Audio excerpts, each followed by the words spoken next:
All right, the lunch topic today is, the whole plan is for the lunch to be a somewhat of a mix of discussion and presentation. And so each year, as actually as a part of our R25, we're required to, and we're glad to, of course, do a discussion of ethics. And so we try to have some discussion of ethics every year. I trust that everyone, as part of their own universities, has had their research, research in human subject protection training and so forth. So we assume some base knowledge and things like what is informed consent and so forth. If those are really new words to you, look, come and talk to me in the back, and we'll help you on that set. But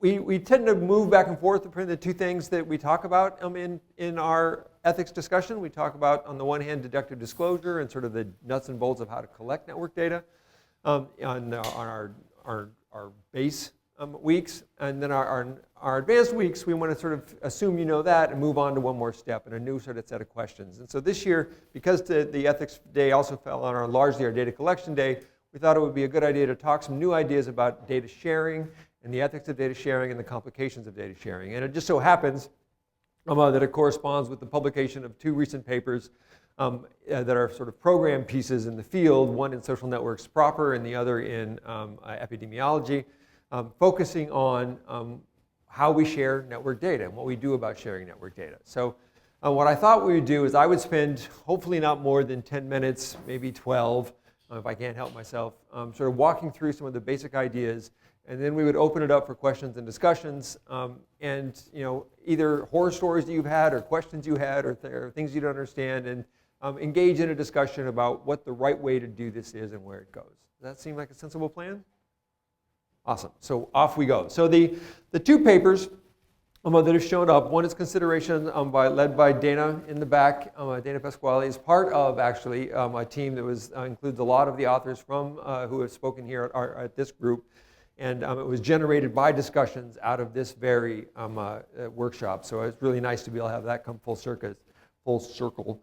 And the second is recommendations for data sharing in network materials, led by Zach Neal and Zach Almquist, which was fun for me to be on this paper because I always think of them as the two Zachs, and they finally got them together in one room so we can tell them apart. If in case they're watching online, that was a joke. They know better. All right. So the main question then is, what is why do this? All right. So what is the thing we're trying to do? And so there are a couple different kinds of reasons why we should share our data and what this means. And they fall under sort of an ethical and a scientific reason. And the broad idea there is that sharing data is key to what it means to be part of the shared community of science. That we are scientists.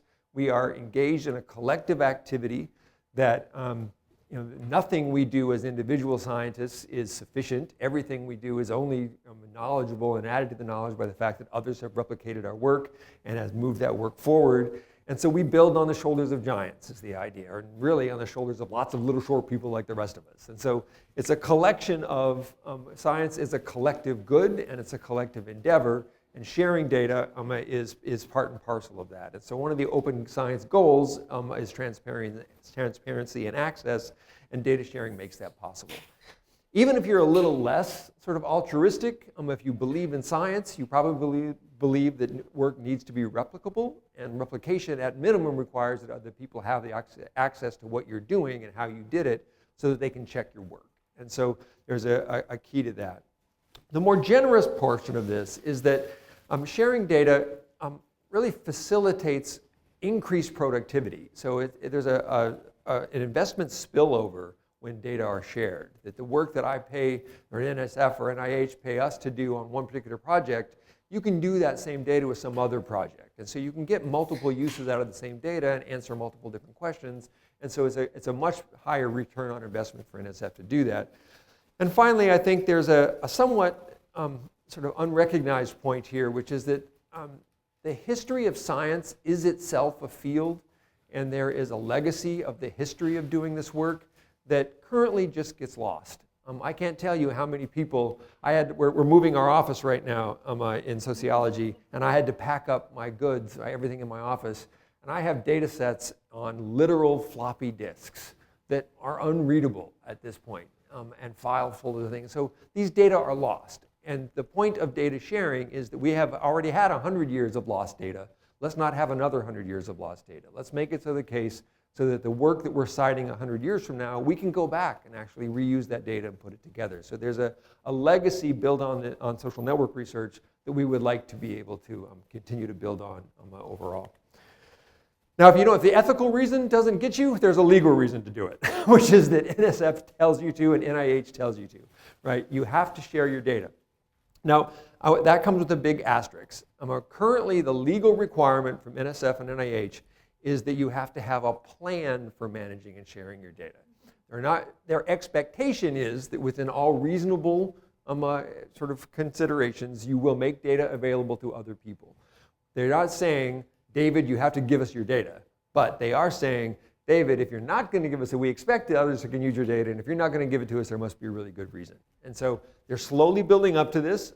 And so just this year, the NIH policy came into effect, which is given here on the slides if you want to get to it. But NIH expects that researchers will maximize the appropriate sharing of scientific data, acknowledging certain factors that may affect the extent to which scientific data are preserved and shared. Scientific data are the records and factual material commonly accepted in the community for sufficient quality. Data sharing is the act of making data available. Metadata is the data that provides additional information about how to use that data. And data management and sharing plan, that thing that you can no longer get a grant with unless you have it included, is the plan describing how you're going to manage, preserve, and share all of this data. Right?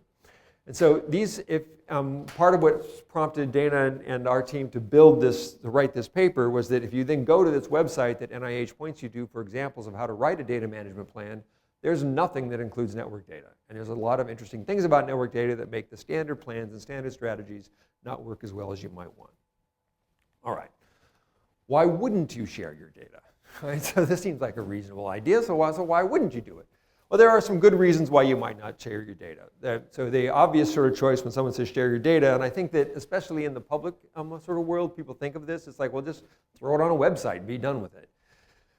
Well, there are reasons not to do it, particularly the main one, the fundamental one, is a safety reason. If releasing the data would cause harm, you shouldn't release it. And why might it cause harm? Well, we're often asking people about social determinants of health questions, and those health questions are things that are very private and very sensitive. And so if you're asking people about risks for HIV or hepatitis or other sorts of communicable diseases, you need to be really careful about how that data is spread so that you're not disclosing information about people that they don't want to have disclosed. And so our responsibilities to our respondents is clear. But there's also security questions with respect to investigators. So as an investigator, I don't want to put myself in legal risk by divulging information that I've promised someone that I can't. So there's legal risk. There's also a risk to threat or harm if a finding is not happy in a polarized system and so forth. There's also security and public risks. If you're engaged in crime research, for example, or terrorism research or other sort of national security research, there is a public, there can be secrecy and privacy constraints to sharing these data. There are ethical reasons not to release data. Just like there's a community of science reason to release it, there are ethical reasons not to release it. And one of the primary elements of ethics is that you keep your promises. And if you've promised your respondents that their data is confidential and will be held and be seen by no one else, then you got to be careful how you can share the data in a way that allows you to promise it. And part of the key here is to make sure you don't make promises to your respondents that you can't keep in your ethical meeting to the rest of the world. So the point is you need to align. One of the issues that I hope comes out of this is to realize is you can't promise respondents that no one else will see their data. You have to promise them that nobody who isn't qualified to see their data won't see their data, or something else like that, right? So there has to be a way to make that possible, or that they won't be identified or so forth. That privacy has to be respected, minimal to the level that promised them, but ideally you want to make privacy as complete as you can. And there's a third reason why you might not share your data that is, I think, a good reason, but people don't recognize a lot, which is that data complexity is such that releasing it itself could cause harm. And this is a lot easier to understand in some other types of fields than ours, but if I'm, for example, doing gain of function research and I'm figuring out what gene to change in order to make a flu virus from like mildly dangerous to really pathological, like that's a bit of information that I might not want to share just willy-nilly. And it's similar with if you're doing data, for example, that you might think of something as simple as a disease simulation model. Releasing that data, if understanding the parameters requires a level of knowledge that a naive user couldn't use without making predictions that are dangerous for society, then you need to be careful about how you release that data. And so oftentimes the things that we do have such deeply implicit knowledge that just posting it on a web page and say go to it is the irresponsible thing to do as scientists. We need to be clear that what we're doing is responsible. There are other reasons why you might not want to share your data. These are understandable, perhaps not honorable reasons about why you might not want to share your data. It's a lot of work. I was like, hey, Moody, I'm not going to share my data. This is it was a buttload of work to collect this data. Why am I going to spend all that much more work to sort of make this data available for other people? Or I might be afraid I'm getting scooped. Right? I have all these great ideas. I have my data in hand. I want to do these things with them. The last thing I want to do is hand this data off to somebody else and let some wet behind the ears graduate student publish my Nobel Prize winning paper. What the hell's up with that, right? So I might not want to do that. There are intellectual property reasons, right? So you might say, well, I don't want to share my data because data collection is hard work. Why should I give away something for free that you would have to pay me to do if you had to do it naively? Right? And so there's been a big debate about intellectual property on that front. And maybe you think that I push the boundaries, let's just say, of how I want to do my analysis, and the last thing I want is someone else to come in and see what that work is, right? Because they might find my mistakes, and that would be at minimum embarrassing, at maximum it would reveal a fraud. These are reasons that, like I said, are understandable, and these are arguments that people have made, but they're not ethical, and they're not honorable. And as the NIH, the NSF, and I think widely now the community of science has come to consensus that these are not reasons why we don't share our data. We have to find something that, while all of this might be true, our job as scientists is to make sure that we find the things that these kinds of concerns, we ameliorate them to the greatest extent possible, but when we can't ameliorate them, that's the cost of doing science, that we as scientists have to put into this work. We're going to make it as easy as we can, so this first point, for example, is that the point of IdeaNet, our data archiving element, is designed to make it as easy as possible for other scientists to share their data without having to devote too much personnel time to writing data use agreements, for example. All right, so how do we do this, right? So what are the actual principles that should guide the ways in which data are shared? There's a bunch of them that have been proposed. There are two that came up in the Neal-led paper that I think are particularly telling. The one is the FAIR doctrine, and the FAIR doctrine says that shared data should be findable, accessible, interoperable, and reusable. So findable means that there has to be some amount of metadata or searchability out there. The data has to be in a case where I can go and find it. For years, the way to deal with data sharing has been, a little note at the end of the paper that says, email me and you can have it if you want it. Like, contact the first author for something. And then you try to do that 20 years later and they're gone, right? So that's not how that's no longer acceptable. We have to have data that you can plug a term into a search engine and find the data. So Dataverse, ICSR, IdeaNet, and so forth allow to do this. Data storage should be open and free access. That's the accessible element. Open and free are not absolute terms, and so there are some things we can talk about how that works.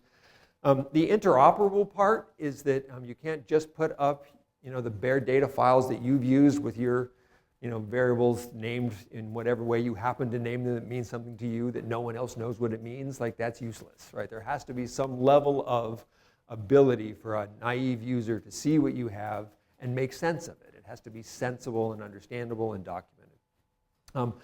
And this is the final point, is that the data should have sufficient documentation and a license and a legal sort of allowability for other people to use it.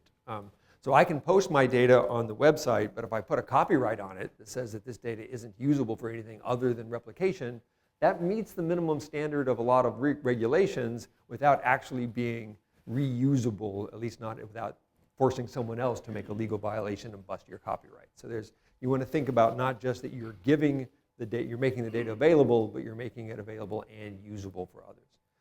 The CARE doctrine is a little less clear on its elements, but it's saying, look, the primary people we want to focus on when we do data sharing and the primary people at risk are our respondents. And we have an ethical responsibility to our respondents who have taken usually volunteer time out of their days or their lives and put themselves at risk to help us. And our job then is to make sure that we treat them with the absolute most respect as we can. And so data sharing provides for the collective benefit, not just to researchers, but to the research subjects who should have some authority over how it's used. And so as part of the informed consent idea, the CARE doctrine says that you need to make sure that the subjects that you have some say over what the data gets used for in the future and how it gets stored and shared. Researchers have a responsibility to cultivate respective relationships with subjects. So we're not just dropping in out of nowhere and exploiting subjects because we can get a good paper out of it. And we have to make sure that we comport to all ethical standards, both for our own societies and for the societies of the places that we're living, and make sure that we're respecting the norms and beliefs and practices in those places. So these are the guiding big principle things. How do you practically do that? Well, there's the two papers that sort of kicked off the discussion have focused on two different elements. The Neal et al. Paper, the goal there is to say, let's focus in on the Publication Act. When a paper appears in print, what goes with it? And the argument here is that that's the thing that is the moment of scientific production. It's the place where the public has the opportunity to see what research we're generating, and thus should have the opportunity to interact with the data as necessary. And so the recommendations are that network data materials should be shared and but though access could be restricted in order to prevent harm, comply with regulations, or protect privacy. Data materials necessary to reproduce the reports are minimally required, that we want to have it in the case that, any number you find in a paper, the data that you post for that paper should be in there somewhere. So you should be able to reproduce everything. And it should be published when the manuscript is published, so there should be as much as possible for that minimal set of analysis for the reproducibility, no embargo. So if I write a paper on, X, then that data about that's required to replicate that analysis should be made public or available when that paper is published. Now, the data set itself might have lots of other things, right? So there might be things for other things. So this requirement isn't saying that you have to publish every bit of data you collected, but certainly at least that. And we encourage you, in this point of the rest of the paper, to release as much of it as possible, because we would like to have it extensible to follow that fair set. Finally, when you publish the data with the paper, where do you put it? You put it in a repository that is publicly accessible, searchable, and has some kind of a permanent record, like a DOI that allows you to search for and reference the data. Whose responsibility is it to make this possible?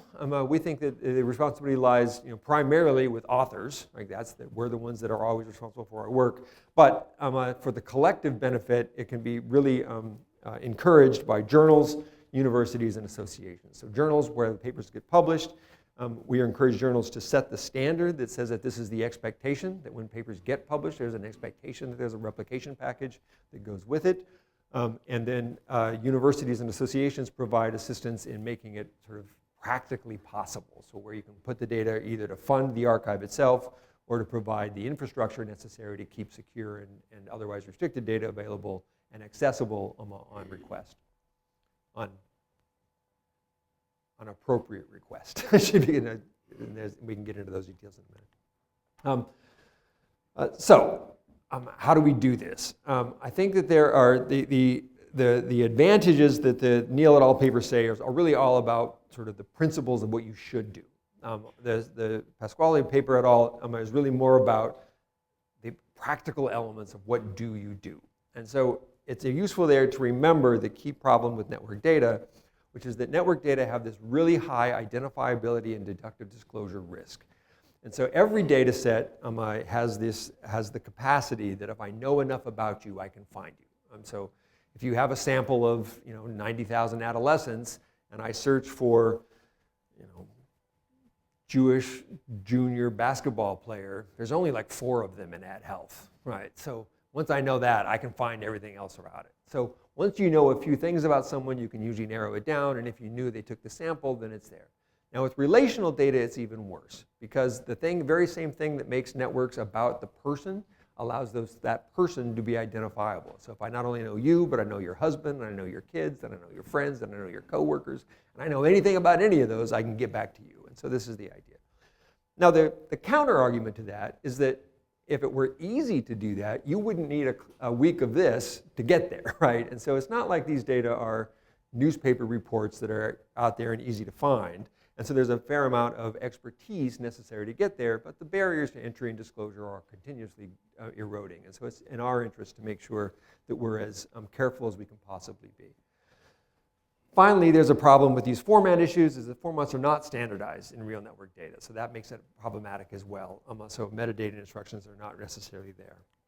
And so how do we suggest we do this? So and this is what Tom alluded to before, we're recommending what we call the SARA model, which is that the model focuses on balancing these different aspects that are really in somewhat of a tension in most of these network models. And so we have security, accessibility, reproducibility, and adaptability. So security is protection and privacy. Accessibility is openness of the data. Reproducibility is whether or not whatever you do when you share this data, it maintains fidelity to the actual base scores. And adaptability is the ability to use this data for a new purpose, to take it outside its original scope. So what do you do when you share data? In most cases, in order to meet those goals, particularly the security goals, you can't just publish the raw data. I can't put my raw name edge list up there. I have to, at bare minimum, find ways to disguise and anonymize the data as we can. And so there are some strategies that have been commonly used in things like genetics and cell lines and other sort of places that have spent a lot of time thinking about sharing data. And we wanted to know how well those things work in social network data. So for example, a common way to mask data for sharing is to aggregate a little bit. So instead of dealing with individuals, I might deal with small cells of individuals. Or I might do partial reporting. And for the aggregate data, for example, if I have an individual, people often don't realize this, but if you have a generalized, if your final analysis is a GLM, standard, a general linear model of some sort, all I need to publish is the mean, the variance, and the covariance matrix, and you can replicate my model just fine, right? So from an aggregate data standpoint, I can put the replication package literally in a table in the back, which is why many psych departments and psych journals require a covariance matrix to be published with the paper. That's a standard in many of these fields. That doesn't allow for extensibility. Once you have that, you can do that model, but you can't do subgroup analyses, for example. You can't dig into it in various and sundry ways. And so it's a trade-off between having the security that comes with aggregation and the fidelity that comes with detail. And so having that is there. Other solutions include things like partial reporting, reducing, where you would release, say, only 90% of the data, and then that leaves ambiguity about who's there, or reducing data sensitivity by changing particular details. I might blur the dates that we're saying. I might randomly move some people from being male to female. I might change your education from having 12 years to having 11 years and start adding noise and so forth to data. This is a common way, and there are very smart and sophisticated ways to do that that can, in standard data, that can allow you to recover the detailed moments in the data. So you can get the mean mode, whatever, all the way down to the kurtosis and so forth. So, but in network data, many of these things fail. So if you think about any of these processes that are going on, in many cases, something like adding noise to the data means I've changed the path structure. So noise in a data is adding a shortcut that's going to lower all the distance distributions on the network. And so it's much more difficult to add noise in interdependent cases because those kinds of features change the very thing you're interested in. Similarly, doing partial reporting makes it impossible for someone to really identify what the underlying network structure is, because by changing the data that we reported, we've changed the path structure. By changing the path structure, we can't find things like communities and centrality and so forth. So all of those will differ. So what we do in the paper is we go through much of the details on this. I'm not going to go through each of these cells in detail, but one of the things we strongly recommend is that for full data sharing in a repository allows high fidelity and puts all the costs up front, essentially on the researchers and the users, while protecting the users and keeping extensibility and replicability. And so what we recommend for both complete networks and ego networks is that you have the ability to do both. That most people should do two things simultaneously. They should, on the one hand, publish as much of the aggregate data as necessary to replicate the paper while saving every bit of information. So if you can put your covariance matrix in, if you can put your means and modes, all that kind of stuff, that should be literally published with the paper so that it's really easy to replicate from a technical standpoint what's occurring on the work and do some minor sort of checks and what have you. And then simultaneously go to a repository and put the data necessary with if necessary, IRB protocols with your data in a secure repository. That means finding one, and that's not always easy, and it means making sure that your library allows you to do it, and more importantly, it means making sure that you're allowed to do it ethically with your respondents. So this goes back to the very first point, which is that when you've made promises to your respondents, don't make promises you can't keep, because that's going to put you in a bind that's going to be really hard for you to meet your sort of conflicting ethical standards, which is on the one hand to protect your respondents and keep your promises, and on the second to be a good member of the community of science and keep your promise to your funders. So those two things, you don't ever want to, wherever possible, to put those things in tension. So I could yammer on about this for a long time. In the interest of time, I think I will stop and open it up for discussion. Dana, do you have anything you want to say to add to this as part as first author on that paper? All right, cool. I'm going to stop there, a little abrupt on the end, but just questions or comments or reactions or thoughts or other bits. Experiences that I did wrong. Please. I'm Paulina from the University of Colorado Denver, so I am a community developer, and I have done 10 years of CDPR, kind of being people help without being in academia. And for me, all of these conversations always bring up the question of like, who are we just sharing the data with? We are constantly thinking about the role of academia in this work, but I'm always going like, what about the community? And how are we also developing ethical standards for sharing this information with the community in a way that is safe, that's usable, that's building also the community interventions that community members are leading every single day. So maybe not a question, but just a comment, like, or maybe a question of what are your thoughts on that? Yeah, I think that's a great point. If you couldn't hear in the back, the point is that it's also not just the academic community, but the lived communities of the people that are engaged with, the people who are trying to make healthier in public health, the people who provided these data. I think this is a great question, and part of what our discussion's been moving in is that we're having a panel on Thursday on community engaged research for just this purpose, because it really is important. And it's important for both I think that the key to remember is that the academic side and the community side are not in conflict. And in fact, thinking of them, the bad old days of, guys that look like me in white lab coats dropping in out of the stratosphere to get people to give me their information are gone, long gone, and should be. And instead, data collection and science, particularly social science, is a collaboration. It's a collaboration between us as researchers and the community people who engage that data. And we need to make it worth their effort, not just from the point of contact, and I'm going to pay you to do the survey, but also in the returns to scientific knowledge and safety that they should be gaining out of this. And so there's a lot of that we can do. I think one of the things that has struck me over and over and over again, because in another life I did a lot of consulting work, is that there's a lot of work that we do that as academics we think is trivial. Like, look, the degree distribution is skewed. All right, and off we go. Turns out for the community, it's really important to know, like, who are these stars? Why are these people isolated? Why do I have so many isolates? Like, what does that distribution look like?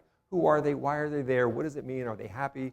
And so in one of the lessons, the earliest lessons of this kind of point was that for Ad Health, for example, and Prosper, in both of these large-scale, multi-school surveys, the first thing the teams did was generate a report for the schools. So every school got a tailored report about their school, about what the kids' distributions were, the number of kids that were at risk for various sorts of things, how they interacted with parents, all done at a very high level that from an academic standpoint, certainly not publishable, right? This isn't like new science, but it's new information and it's actionable information for the community, and that's the kind of thing we should be providing to them. So I think I echo that point 100%. Tom, in the back? Yeah, I want to add to that. From my experience, there's also a thing as far as community engagement goes. Sometimes there's certain information that is more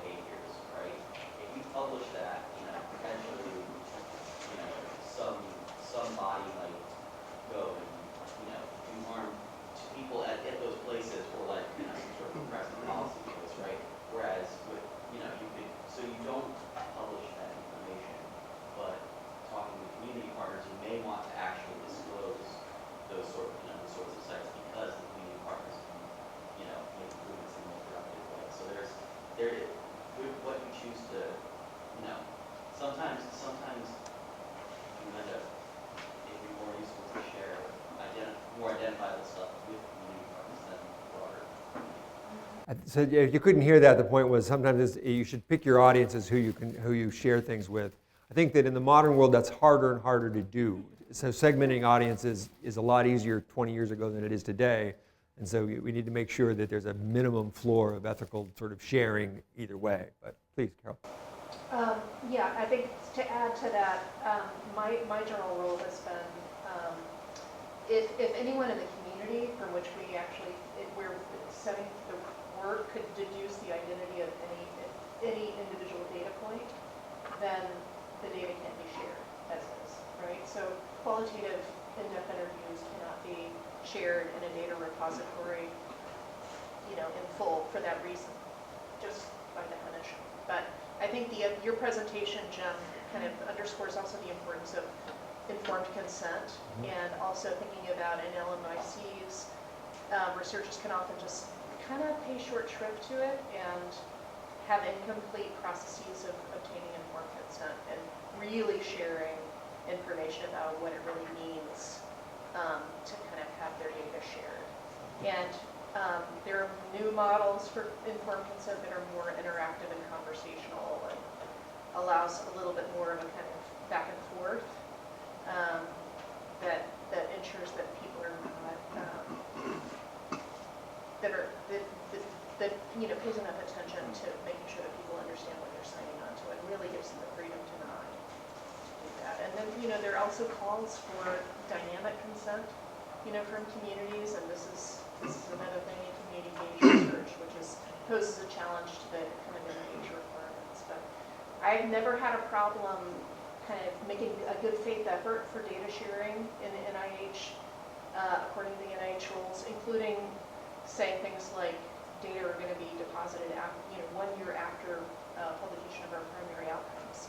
So there's not, I think if we're making a good faith effort to handle it, then it's okay. I think that's a great point, and I do think that there are reasonable time horizons, right? So, for the purposes of review and the purposes of replication and reproducibility, when a paper is published, you want to have the data that's there when it happens. But there's no, it's not unreasonable for people who have spent 10 years trying to collect data to have a chance to use those data and get their work out of them before handing. I mean, for those of you that haven't engaged in this yet, you'll appreciate that there are huge investments. And so, a reasonable embargo on the part of science is not an unreasonable thing. And so, the point is that there's a distinction between a reasonable embargo and hoarding. I have great ideas that I'm never going to get to. I can't hold onto my data forever because I hope someday to write a paper that the world needs. And it's not fair to the people who originally paid for the data.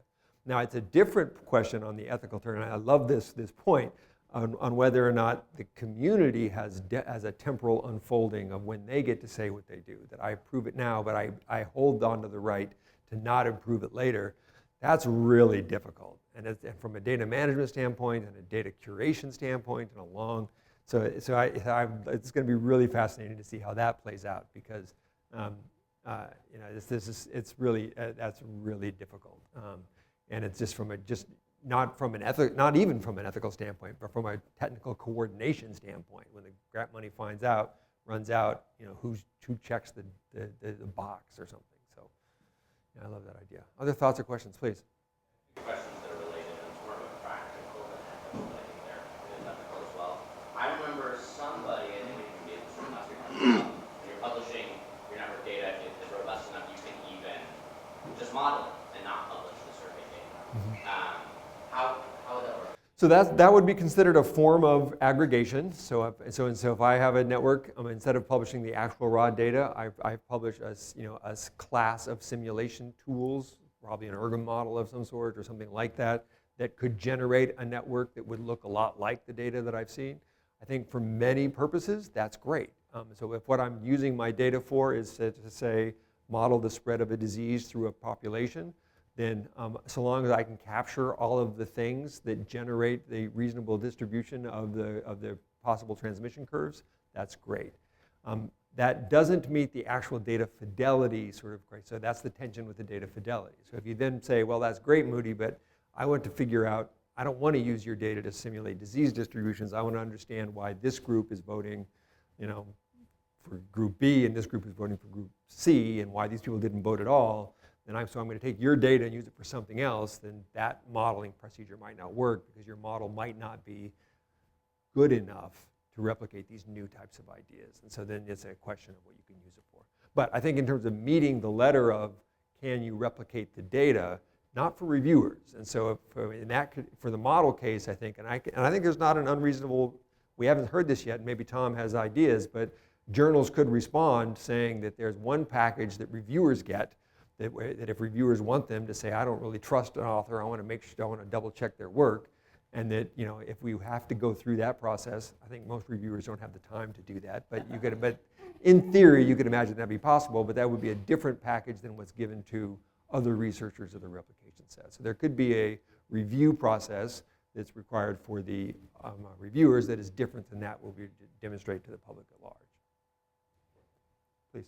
I was wondering, sir, if during the RB application, if promise for participants that the data won't be available to anyone outside of the research team, and then to comply with journal requirements or with the NIH requirements. And later, after you did the analysis, you wanted to share the data in a way that was also protecting the participants, but also be able to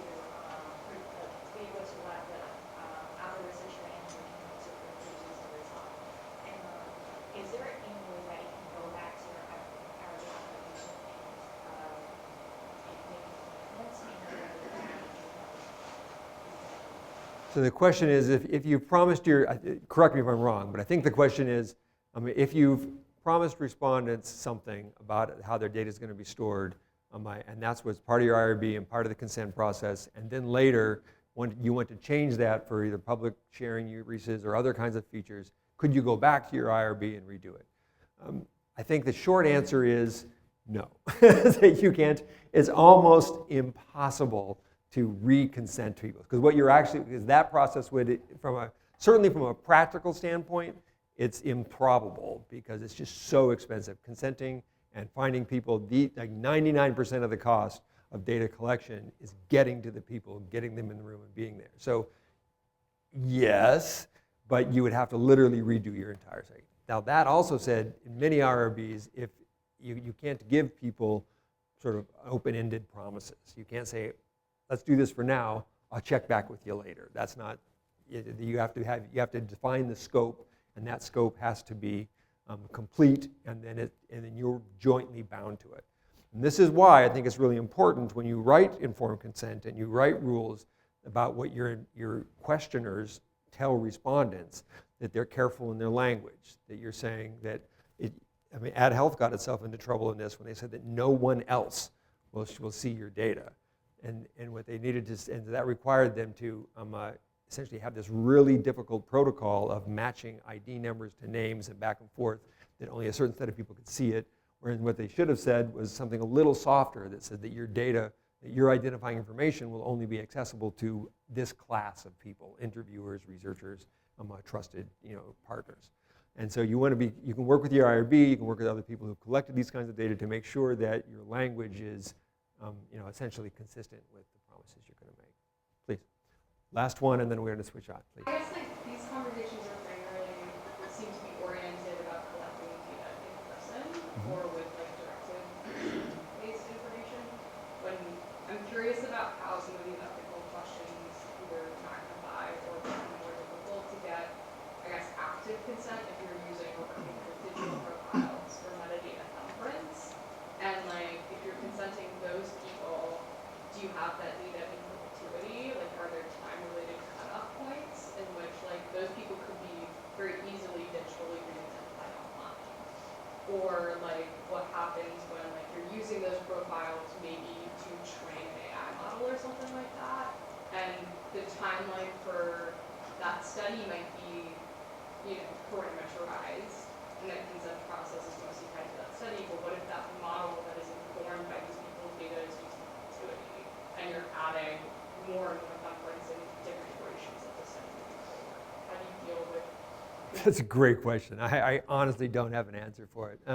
My sense is that if you're doing an active consent and there is someone who can sign a consent, then you have to provide boundaries to what they're signing. There has to be something about what they're doing.